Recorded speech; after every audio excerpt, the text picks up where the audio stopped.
지난 시간까지 우리 그 버킹엄의 파이 정리에 대해서 두 번에 걸쳐 가지고 여러분이 이제 그 무차원 변수를 만들어내는 법에 대해서 배웠습니다.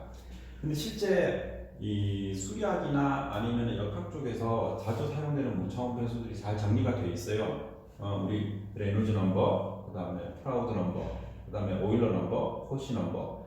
마하 넘버는 여러분 잘 아시죠? 우리 비행기, 미국산 비행기 전투기들 할 때 마하 넘버 잘 따지고, 그 다음에 스트라울 넘버, 그 다음에 웨버 넘버들이 있습니다. 근데 이 넘버들이 제일 중요한 건 레놀즈 넘버하고 프라우드 넘버하고 오일러 넘버, 코시 넘버 요 정도까지는 여러분들이 알고 계시는 게 되게 좋습니다. 왜냐하면 수자공사에 제가 그 면접관으로 들어갔을 때 물어봐요. 레놀즈 넘버, 프라우드 넘버는 당연히 우리 부장님들이 물어보시고, 그 다음에 오일러 넘버, 코시 넘버에 대해서도 제가 물어보는 경우가 가끔씩 있습니다. 근데 이 힘이 뭐냐 하면 왜 무차원 변수냐 하면 무차원 변수라는 말이 비를 나타내기 때문에 그래요. 자, 레놀즈 넘버 같은 경우에는 관성력과 점성력의 비, 그 다음에 프라우드 넘버 같은 경우에는 관성력과 중력의 비. 관성력이 뭐냐면 관성력은 항상 V가 들어가 있어요. V.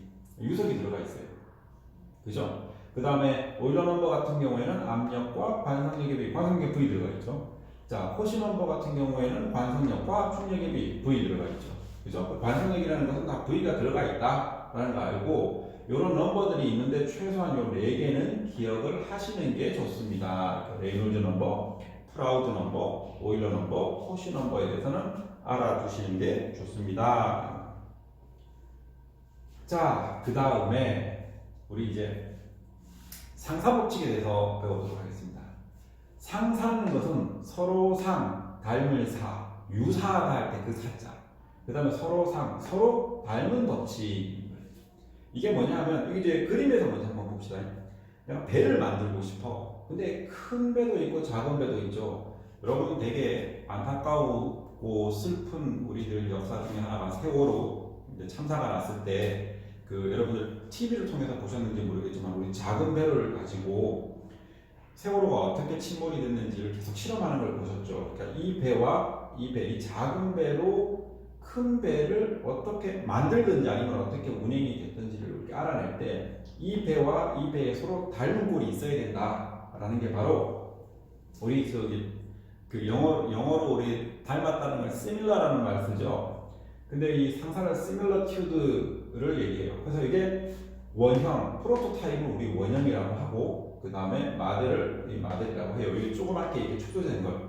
그래서 이 마델과 프로토타입 사이에는 기하학적인 상사도 닮아야 되고 운동학적인 상사 또는 동력학적인 상사가 성립이 돼야 돼요.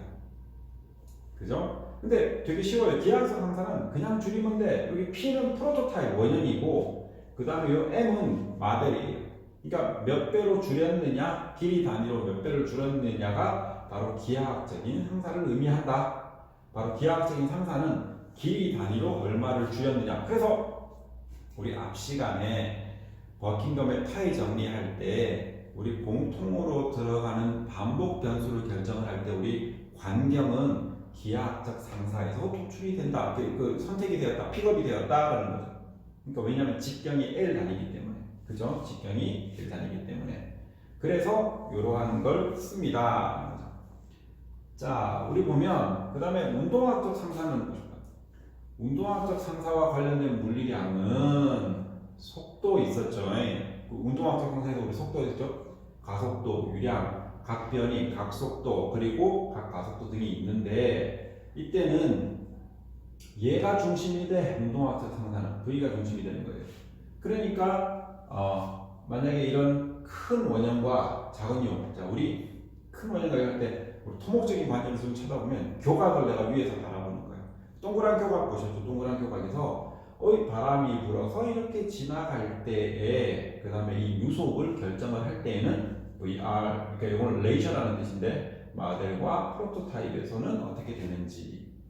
자, 그러면 이제 이게 이렇게 할 때는 V를 쓰는데 우리 만약 관수로 같은 거 물이 이쪽으로 관수로 같이 흐를 때는 우리 Q를 가지고 왔어요. 여기는 A만 곱하면 되는 거잖아요. A만 곱하면 되죠. 왜냐면 Q는 AV니까 단변점만 곱하면 되니까 QM분의 QP로 얘기를 한다. 그래서 단위 시간당 거리이므로 모형과 거리 간의 대응 속도의 비는 이렇게 나타낸다는 걸 그냥 외울 필요도 없이 여러분들 이해하실 수 있으실 겁니다. 자, 그 다음에 하나가 동력학적인 상사인데, 자, 동력학적인 상사에서는 힘이 기준이 되는 거예요. 힘. 그 힘을 제가 수리학 시간에 누차 말씀드리는데, 우리 역학에서의 힘이라는 말은 force를 사용하게 되는 거예요. force. 자, 모형과 원형 간에 대응하는 질량에 작용하는 힘의 비가 일정해야 된다라는 거죠. 일정해야 된다. 그죠? 자, 요거는 뭐냐 하면은 그냥 저는 요거는 그냥 일률이라고. 요거는 워크예요, 워크. 요거는 웨이트가 아니고 워크야. 그죠? 요 워크야. 자, 요거는 내가 압력이라고 해요, 압력. 그죠? 자, 힘 곱하기 거리를 한 게 우리 워크가 되는 거예요, 워크. 그래서 일과 동력이 있으면, 파워가 있으면 일의 힘의 거리를 곱한 것과 동력은 단위 시간당 일이므로 모형과 원형 간의 일비 혹은 동력비를 하신다. 이게 파워가 되는 거죠. 프레셔가 아니고 파워가 되는 거죠. 파워가 되는 거죠. 그래서 이게 일이라고 하는 거예요. 파워는 워크 나누기 시간으로 한다. 보통 와트 단위로 쓰게 되는 거죠. 그래서 힘과 워크와 일과 그 다음에 일률을 계산하게 되는 거죠. 그죠? 근데 중요한 건 힘을 기준으로 상사를 맞출 때를 동력학적인 상사라고 하는 겁니다. 자, 우리 이제 수리모형 법칙에 대해서 하면 우리 앞서 배웠던 것 중에서 무차원 변수 그러면 뭐냐? 내가 아까 동그란 원형관을 가지고 만약에 기준으로 할 때에는 우리 관수로란 무엇이냐? 우리 개수로란 무엇이냐? 관수로란 무엇이냐? 압력이 지배하는 흐름, 관수로는 무엇이냐? 중력이 지배하는 흐름이라고 그랬죠. 그때 압력이 지배하는 관수로에서는 레이놀즈 넘버를 사용을 해야 되고, 그 다음에 개수로일 때는 프라우드 넘버를 가지고 각각의 그 상사성을 맞춰야 된다는 거죠. 즉 뭐냐 하면 원형에서의, 그러니까 프로토타입에서의 관수로일 때의 레이놀즈 넘버랑 그걸 이제 그 실험을 할 때 그렇게 큰 관, 수도권 제1단계, 제2단계 같은 경우에, 그러니까 남양주에서의 팔당댐에서 서울 거쳐서 그 다음에 인천, 부천까지 가는 거기에 큰 수로, 원수로가 있는데 그 수로 같은 경우는 이게 3m짜리예요. 관의 직경이. 그 3m짜리를 직접 실험을 할 수 없으니 저희가 무슨 10cm짜리나 아니면 20cm짜리나를 관으로 실험을 해서 관의 거동 같은 거를 해석을 할 때에는 레놀즈 넘버를 동일시한다. 뭐냐면 그 3m짜리 관에 설계하는 그 값들을 집어넣고 레놀즈 넘버를 맞춘 다음에 그 다음에 그 값이 그대로 레놀즈 넘버가 모델 타입, 그러니까 10cm짜리 관에도 들어가야 된다. 그걸 동일시해야 된다는 거죠. 그래서 그게 수리학적 완전 상사를 맞춰야지 네가 실험, 그 설계서를 꾸밀 때 이렇게 실험을 해서 관의 거동을 봐도 상관이 없다라고 이 발주처에서 인정을 해주는 거죠. 자, 그러면 이제 프라우드 넘버 같은 경우에는 이제 개수로 같은 데 사용이 되는 거죠. 근데 상사를 완전히 만족하기는 어려워요. 그러니까 기하학적인 상사, 또 역학적인 상사, 그다음에 운동학적인 상사를 전부 세 개를 다 맞추실 수는 없어요. 근데 대부분 기하학적 상사를 맞추고 그 다음에 V가 되는 운동학적 상사나 아니면 역학적 상사 중에서 둘 중에 하나를 맞춥니다. 자, 그래서 이 수리모형 법칙은 이걸 맞추는 걸, 그러니까 프로토타입과 그 다음에 그 모델에서의 각각의 이러한 인자들, 무차원 변수를 동일시하는 걸 바로 수리모형 법칙이라고 합니다. 실제 수리 현상에서는 주 성분력을 제외한 나머지 성분력을 상대적으로 작기 때문에 무시하는 경향이 있습니다. 무시하는 게 뭐냐면 계산에서 빼버려요. 자, 이제 프라우드 모형 법칙입니다. 프라우드 모형 법칙은 여러분 잘 보시면 개수로의 흐름, 하천 흐름, 위험이 뗀 여수로상에서의 흐름과 같이 뭐가 지배적인 힘이야? 중력, 동그라미 힘이 되고 점성력, 표면 장력 등 중력에 비해서 무시할 수 있는 정도로 작은 힘들은 무시한다. 그때 프라우드 넘버를 프라우드 모형 법칙을 적용을 하는데 수리학적 상사를 이루기 위해서는 모형과 원형 간의 관성력과 중력의 비가 동일해야 된다. 이렇게 동일시시키는 거예요. 자, 아까 제가 첨자 P를 뭐라고 했어요? 프로토타입. M은 뭐라고 그랬어요? 모델이라고 했죠. 그래서 보시면은 이 두 개의 숫자를 맞춰버리면 되는 거예요. 두 개의 숫자를 맞춰버리면 자 그래서 프라우드 모형 법칙에서 각 물리량을 보면 B가 길이는 LR, 면적은 LR2, 그 다음에 최적은 LR3, 시간은 이렇게 동력학적인 상사는 이렇게 나타내는 거예요. 그죠? 이제 이거 프라우드 모형 법칙에서 각각의 저 물리량을 서로 맞출 때는 이러한 값들이 들어가게 되는 거예요. 요거를 차원 해석을 하면 요 값들이 나와요. 예, 그거들을 알고 계시면 되는데 외울 필요는 없습니다.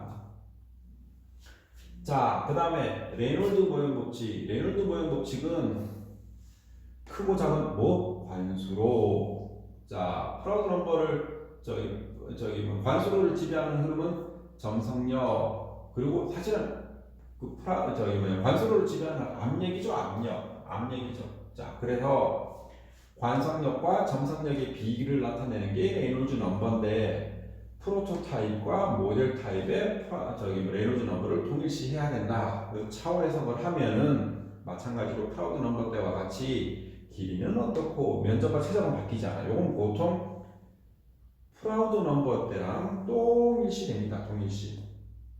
그 다음에 시간, 속도, 가속도, 유량, 각속도, 각가속도는 좀 볼 필요가 없는데 나머지의 운동학적 상사, 동력학적 상사에 대해서 길이비로 가는 것들은 기억을 해 두심이 좋습니다. 자, 나중에 문제를 풀 때 그렇고 자, 우리 웨버라고 했죠. 자, 웨버는 맨 끝에 나와 있는데 외울 필요는 없어요. 웨버는 여기 나오죠. 웨버 넘버 관성력과 표면 장력의 비예요. 관성력과 표면 장력의 비.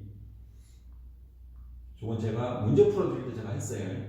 자, 웨버 넘버는 표면 장력 또는 표면 장력 또는 모세관 현상에서 얘기하는 거고, 그 다음에 관성력과 표면 장력의 힘을 얘기합니다. 자, 여기 보면 시그마라고 되어 있는 시그마라고 되어 있는 게 바로 표면 장력 텐션을 얘기하는 거예요. 자, 위에는 V가 들어갔으니까 관성력을 얘기를 하는 거죠. 이쪽은 변하지 않아요. 대신에 시간, 속도, 가속도, 유량은 이렇게 길이의 비가 바뀌게 되는 겁니다. 그죠? 자, 이거는 이해를 하시는 거지 외우는 건 절대로 아니에요.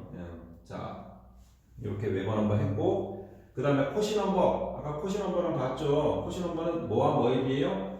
관성력과 탄성력에 비해. 근데 이게 코시 넘버가 어디 중요하냐 하면, 이제 여러분들 다음 학기에 여러분들 배우실 중에서 상하수도 공학을 보면 이 수격작용이 나와요. 수격작용이 뭐냐 하면, 이번에 그 인천 적수 사태 여러분 신문에서 많이 보셨을 텐데 수돗물에서 빨간 적수들이 많이 나오는 거 그게 오랫동안 지속적으로 수돗물에서 나와서 많은 그 시민들이 불편함을 겪고 그다음에 막 민원도 많이 들어가고 했던 사고를 여러분이 보셨을 텐데 그게 뭐냐 하면 관로 흐름에서 갑작스러운 속도나 압력이 변하게 되면 밑에 누적되어 있던 그 녹들이 이렇게 부유가 될 거예요. 부유가 일어나는데 그게 수격작용 때문에 일어나요. 이게 뭐냐 하면 밸브를 갑자기 닫아버리면 반사파에 의해 가지고 흐름이 교란이 일어나요. 근데 그 흐름의 교란이 해머가 망치를 뜻죠. 망치라고 할 정도로 그 수공 구조물의 관로에다가 큰 손상도 일으키고 어떨 때는 밸브가 터져버리기도 하고 관이 터지기도 해요. 그 갑작스러운 그 밸브죠. 그래서 밸브를 천천히 닫고 천천히 여는 개도하는 어떤 그런 것들을 운영 지침으로 많이 삼고 있는데 하여튼 커시의 모형 법칙은 커시의 커시 넘버는 관성력과 탄성력의 비가 동일해야 되는데 이때 커시 법칙에서 유일하게 상하수도 과목 중에서 물 자체를 압축성 유체로 보는 해석을 할 때가 바로 탄성력을 가지는 요 커시 넘버를 가지고 해석을 할 때예요. 자, 커시 넘버는 관성력과 그 다음에 탄성력의 비로 나타낸다 정도는 기억을 하시는 게 좋습니다. 라는 거죠. 자, 이게 이제 상사 이론이었고요. 여러분들 시간이 남아서 조금만 더 할게요.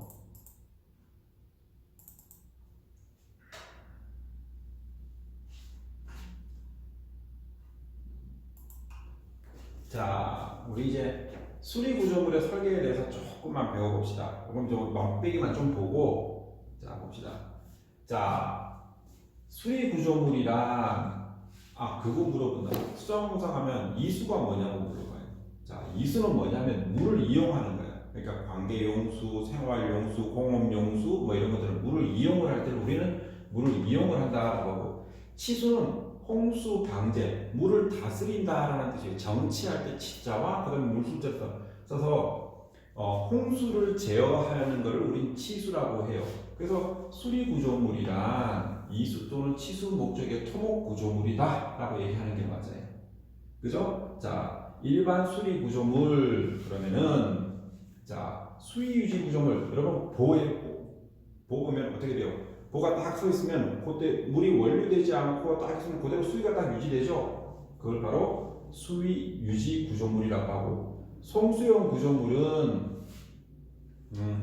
난강댐에서 취수한 물이 여기 진양호 바로 옆에 가보면은 정수장이 있는데 그까지 물이 가요. 물을 보낸다는 뜻이죠. 워터 컨베잉, 물이 간다는 뜻이죠. 그러니까 그럴 때 수로나 아니면 큰 터널이나 관로 같은 것들을 송수용 구조물이라고 해요. 그 다음에 사천에 가보면 수자원공사에서 운영 중인 정수장이 한 20만 톤짜리가 있는데 그 물이 거제도까지 가요. 그러니까 그렇게 물이 보낼 때 쓰는 걸 송수용 구조물. 그 다음에 취수 구조물은 뭐냐면 물을 보내는 게 아니라 일단 물을 인테이크, 여기 보면 인테이크라는 것은 물을 취수하는데 물을 이렇게 먼저 물을 잡아가지고 보내야 되니까 그 잡을 때 쓰는 거예요. 그 가보면 취수탑이 거기가 두 군데가 있어요. 먼저는 진주시에서 쓰는 취수탑이 있고 그 다음에 수자공사에서 쓰는 취수탑이 두 개가 있습니다. 물을 취수할 때 쓰는 것들. 그러니까 이수를 하기 위해서, 송수를 하기 위해서 물을 테이크하는, 인테이크하는 것들을 우리는 취수 구조물이라고 합니다. 자, 그 다음에 특수수리 구조물은 발전용 구조물, 그 다음에 물교통 구조물, 물공급 구조물, 그 다음에 하수 구조물, 관계용 구조물, 배수용 구조물, 오류용 구조물, 위락 구조물, 하청 조절 구조물, 급류 조절 구조물로 나눠서 이렇게 있습니다. 근데 이 구조물은 안 외워도 되겠죠. 이런 것들까지 뭐 여러분들 외울 필요는 없고.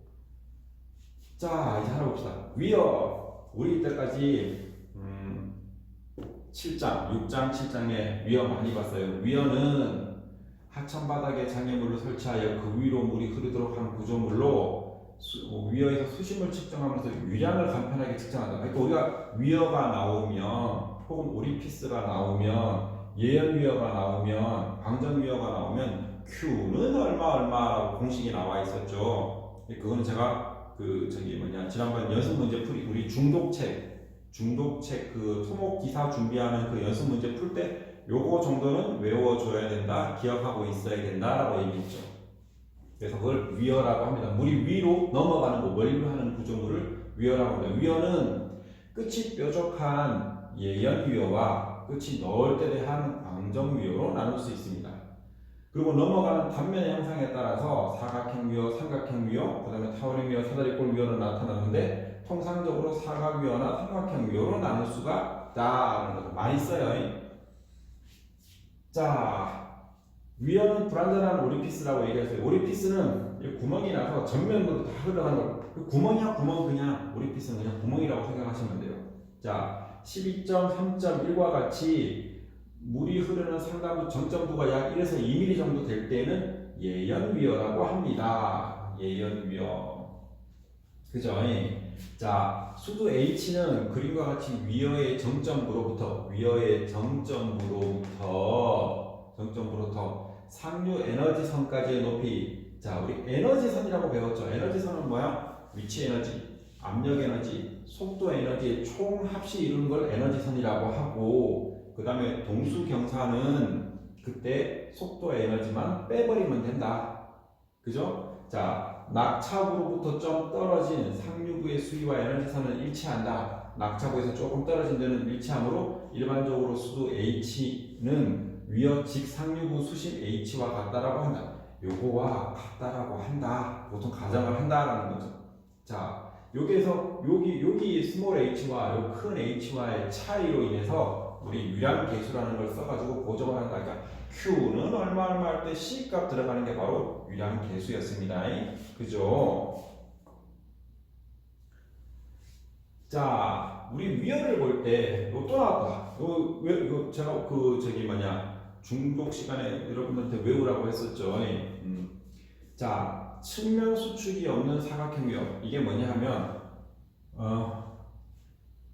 이 TV 자체가 전부 다 위어라고 하는데 물이 흐르면서 앞쪽으로 막 줄어드는 경우 있죠. 이거 참 이게 이렇게 줄어드는 부분.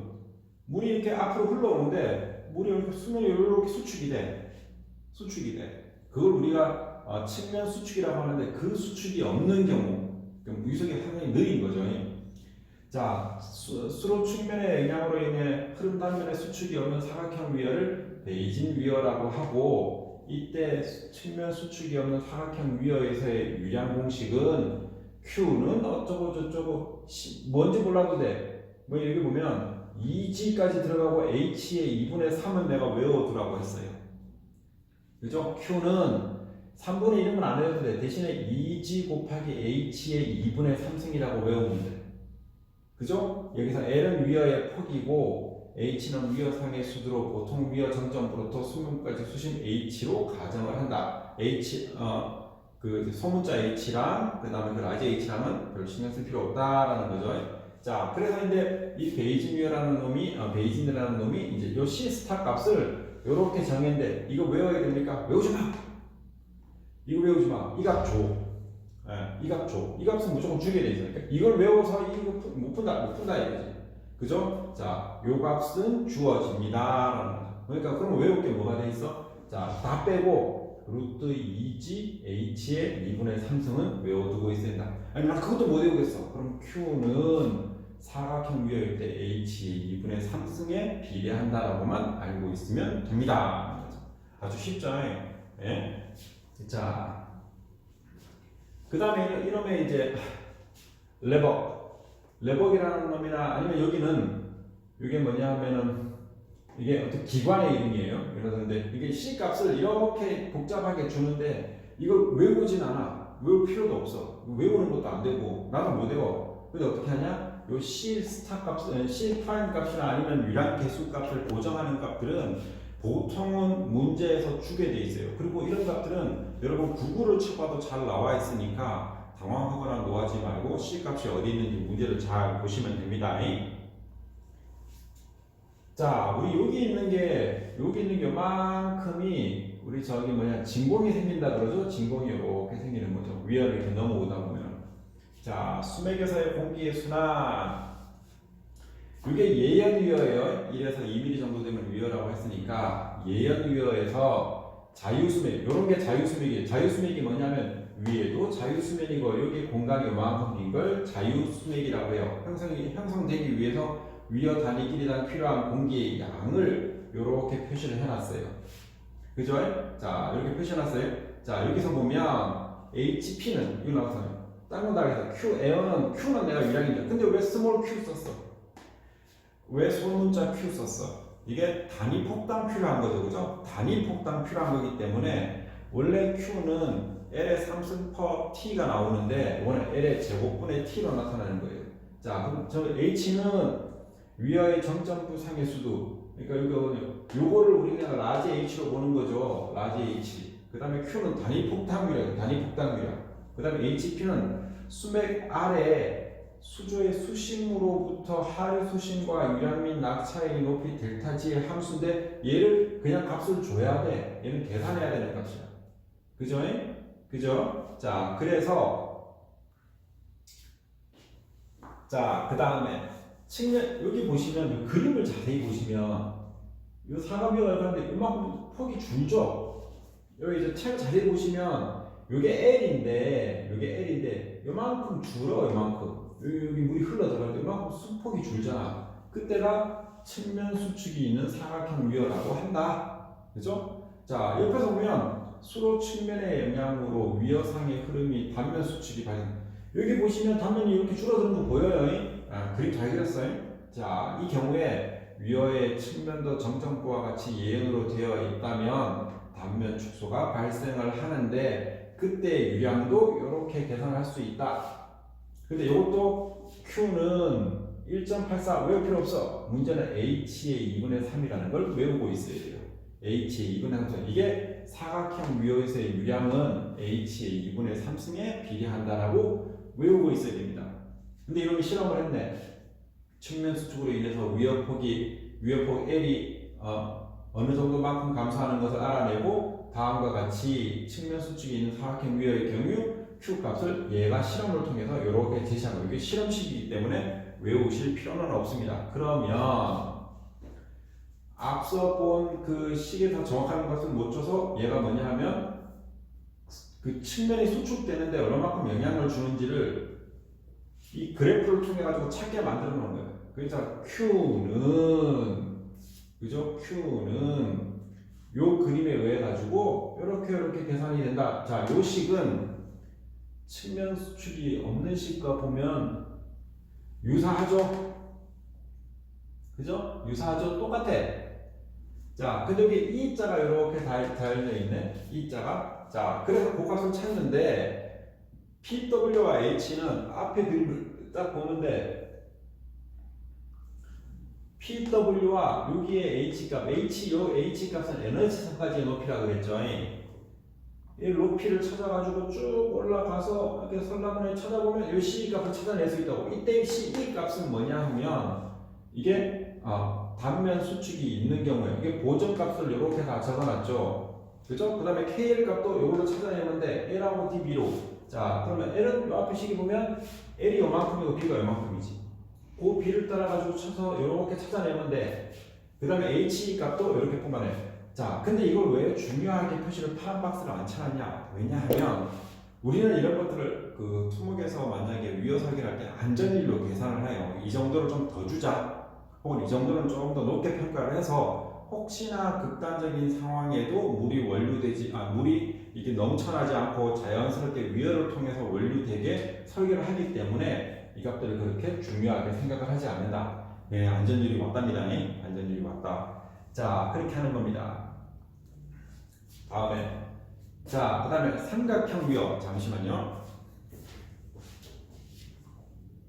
자, 삼각형 위어부터는 좀 더 이제 우리 토목기사 체계하고 중요하니까 여기서부터는 다음 시간에 하도록 하겠습니다. 이거 시간 보면서 하니까 되게 힘드네. 다음 시간에 봅시다.